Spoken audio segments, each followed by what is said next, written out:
comic friends, I'm Travis. Time for another edition of What the Fugue, where I talk about what's going on with me in my week of comics.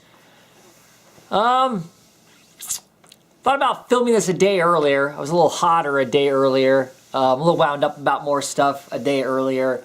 But I wisely decided to sleep on it because, you know, that's probably the smart thing to do, so I'm not raging all over the internet.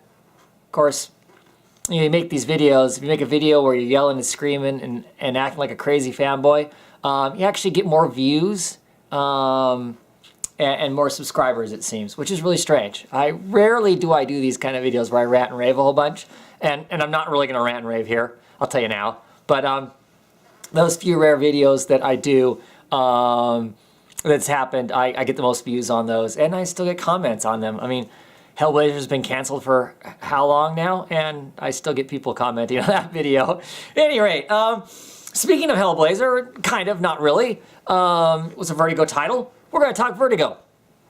Because I've watched and read some interviews with those lovely DC execs about at the New York City Comic Con a couple weeks ago. Talk about the Vertigo line, about, oh my gosh, you know, they hadn't announced any, you know, Sandman movie that they had been recently talking about when they did all these announcements for all these other DC movies that are coming out. Oh, but that's only because Sandman isn't a DC book, it's a Vertigo book, so it's going to be announced along with all the Vertigo line of stuff that's coming out, I guess. Still interested in a Sandman movie, that could be really interesting. Curious to see how they crush all that stuff into a single movie. I could see a movie franchise. But anyway, we're getting off track. Vertigo.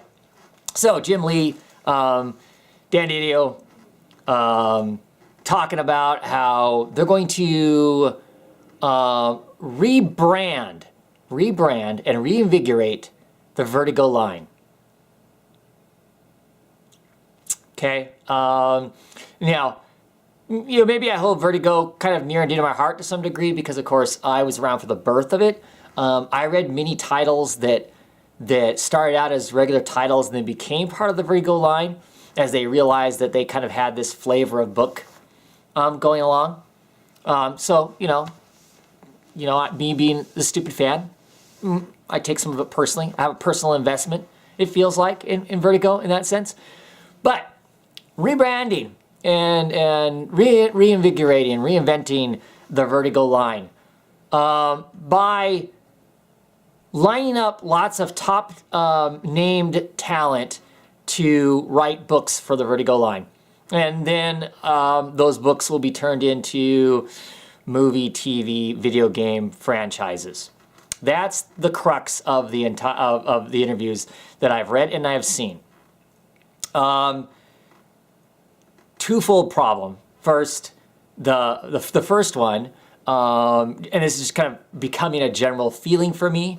I'm not too excited by the amount of stuff that's being turned out that is comic book based. I mean, it's cool. We all know there's lots of cool ideas in comic books, clearly, because that's why we read them all, right? But farming and wrecking every single one of them, it seems sad. And when I say wrecking, it's just like a lot of these, at least any type of book that's actually currently being produced and then it gets turned into a TV or movie or whatnot, the inevitable is, at minimum, the two homogenize into a single entity of sorts to where they both have the same vision, voice, and feel to them. It seems to be what's starting to happen. Don't know how long that'll happen. It may bounce away from all of that very soon, and I hope it does. But I don't think that's what's going to happen.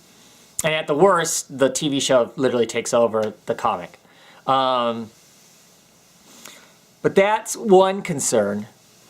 My bigger concern with that whole thing is top named talent. So I've always kind of envisioned Vertigo as a place for extremely creative and potentially somewhat unknown to most of the comic book reading world, a place for those types of talented people to start writing comics to have a place to, they've got a vision, they have a story, and they want to tell it. I don't know like Peter Milligan's entire history, but I do know he released a lot of books under the Vertigo title, and I enjoyed a lot of them. I mean, he was doing Shade the Changing Man before the Vertigo title. When the Vertigo brand line came along, Shade the Changing Man became part of that because it was so crazy and whatnot. Neil Gaiman, whether you think he's a great comic book creator or not, he did a little bit of work outside of that. He certainly had his own. He produced a comic well before anything that most of us have seen. He did Black Orchid for DC, and then he got the Sandman gig. Without the Vertigo title, we wouldn't have that. Whether it's the great American comic book work, like I said, we could have all kinds of discussions around that. It was significant when it came out, though, regardless of what you think now, how it holds up now. To me, it doesn't really matter. It was significant at the time. There's just a lot of stuff that and creators that I don't know how much we'd see of them, how much we'd know of them if they weren't given those opportunities in those books, and then they go on and do other interesting things. So I'm worried that if the Vertigo line becomes literally completely, it makes a certain amount of sense. I guess I should finish the sentence, huh? Or finish the thought. It makes a certain amount of sense if you have people working for you under DC, and those people want to do creator-owned work, but you've got them under some sort of contract or whatever. This gives them, using Vertigo, which is part of a subsidiary of DC Entertainment, it gives you an avenue to let them have a release for those other creative juices while they're slogging through your corporate work. Makes perfect sense. So you get the Scott Snyders and whatever doing some of this other work there. Fine. But the statements that are made, the way it was delivered, and the way it feels to me like is basically they're saying, hey, look, we're just going to mine, the big name people, the people everybody recognizes their names. That's who we're going to have do books now. Instead of doing these more obscure books by people that we don't know, potentially, new artists that we haven't seen before, and I'm also concerned that that potentially we're not producing work there that has its own voice, has its own vision, that is something beyond writing a script or storyboard for movies, because that's the intention is as we produce this stuff, our intention is to get as much of it from comic book to some other medium as we can, because clearly that's where the money's at. And I understand that from a business standpoint. I just think that, and I understand money is hugely important. I mean, it is for all of us. I mean, I don't think that there's anybody that money is, somewhat important. How bad you whore yourself for that money, that's, all debatable on each of us on a personal level, right? But it really feels like there needs to be some long-term vision at some of these corporations and what they're doing and what's the legacy going to be.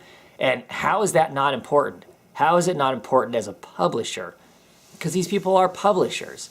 How is it not important to have some sort of legacy? Just like with books. There's lots of publishing houses that it's not just a matter of making money. Obviously, clearly, money is important. But it's also hugely important, to have been the person that published significant works, to be the person who published those Pulitzer Prize winners, to have published those Nobel laureates, and those types of things. And it just feels like with the statements that Jim Lee and them made that, I don't know, it didn't set well with me. I'm really now more afraid of what's going to happen to the Vertigo line than I was, say, a year ago when they were moving everything out of Vertigo and canceling a bunch of the books. And, some of the long-running books they currently have going are going to be ending. I was kind of concerned that maybe the Vertigo line would just disappear. It would just, just completely fall apart. And now they've suddenly, to kind of up things up again, started putting out some other works, and was kind of excited by that. And they had these announcements. They put out this pamphlet a couple years ago. I'm going to go off camera for a second because I'm going to look for it. I have it right here somewhere. I know I have it close. It was a Vertigo defying something, right? Yeah. This thing that they put out. 2013. So it's already been 2 years ago, which, sometimes announcing comic books are kind of that way. So you had this whole, they put out Divine. You had the Wake, which of course we saw that. That's, a big name thing. The Astro City thing.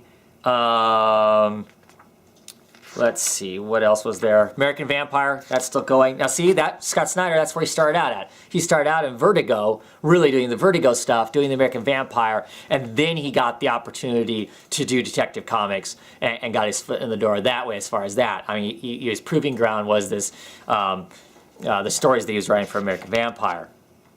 An example of what we wouldn't have if we didn't have Vertigo, it feels to me like. I don't know.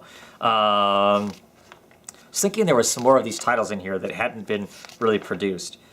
But I guess most of them really have. Well, Peter Milligan's The Discipline. I don't know if that's names.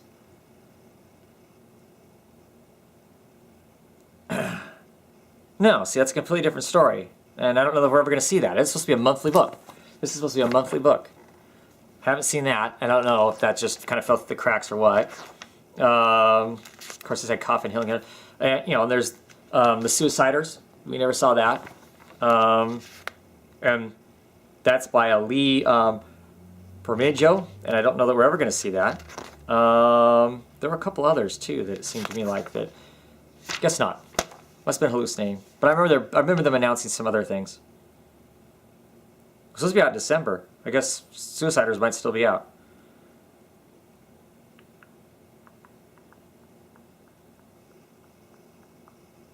At any rate, that doesn't really serve my point, I guess. Never mind. But I'm worried. I'm worried for it, and it just kind of upsets me that if they're going to use it as a launching ground for other media type things, it just kind of sucks, I think. So that's that, I guess. What else is going on comic book wise?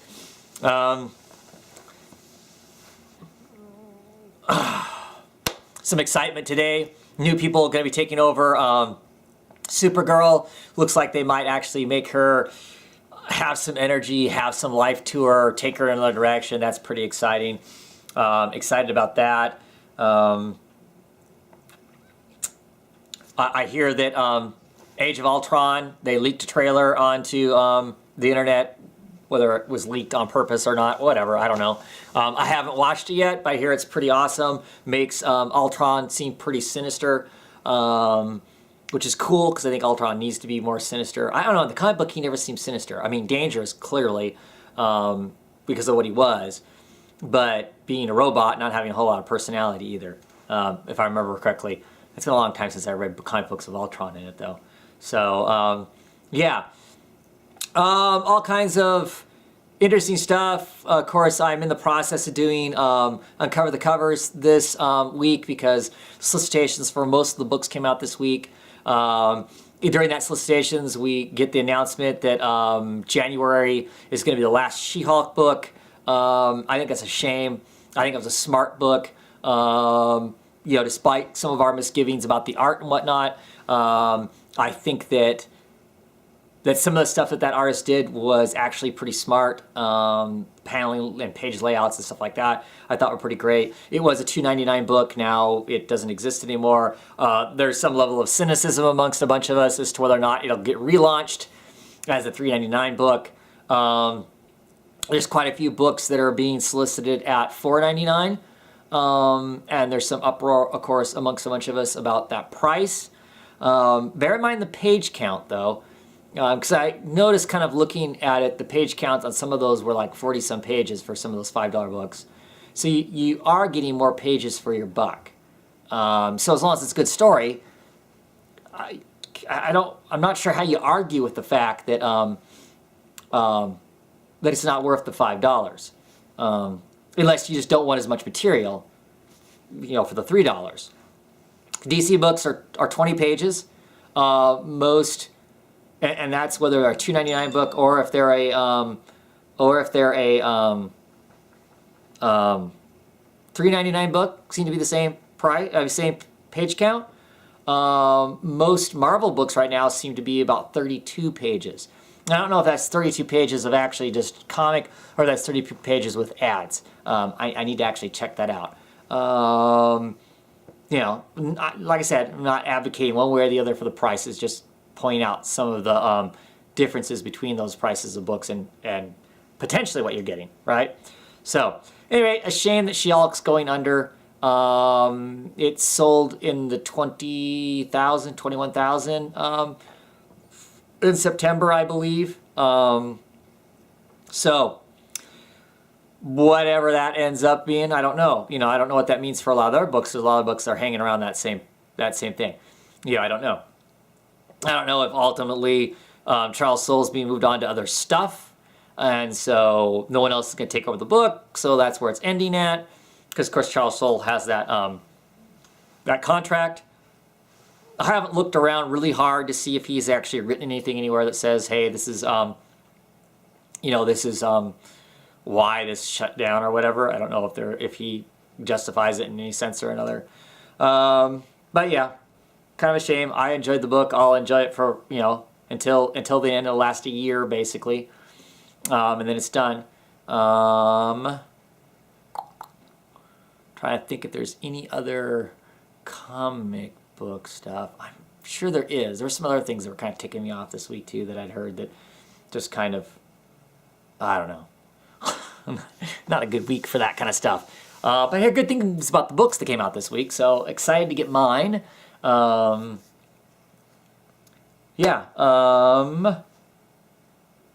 think that's it for that. Comic Book Running Table, of course, is this Saturday. This Saturday is the Halloween special. So come and check that out. I hope to have a few guests on, and hopefully some of them will dress up. I fully plan on being in my glorious costume. We'll see how that works out. Should be some fun.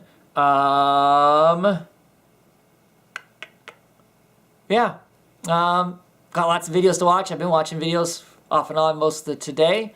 Some great stuff out there. Some smart reviews from some interesting people. And some great looking books are out there.